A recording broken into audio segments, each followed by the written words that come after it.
Hello, I'm James from Crayola. Welcome to Creativity Tips. Today's session is on visual journaling. We take notes daily for things such as journaling, school assignments, meetings, and to-do lists.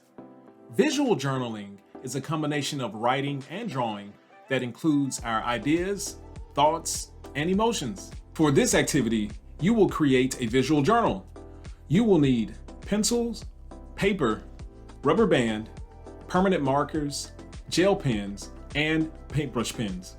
First, let's fold the paper in half. Slide the rubber band towards the center of the fold.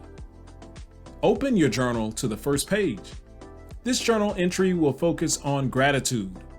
Choose an interesting lettering style and write it across the top of your paper. I'm using block letters, but you can choose whatever style you like. Next, create a frame for your visual. Before you draw your image, write what you are grateful for below the frame. I'm grateful to learn about many cultures that are different from my own. After finishing your journal entry, sketch your image inside the frame and fill it in with marker. Add an outline and details to your drawing with the permanent markers. How will you share your journal entry? With family and friends, parents and teachers. Post young artists' creations on social media. Thank you for letting your ideas shine today and stay colorful with creativity tips.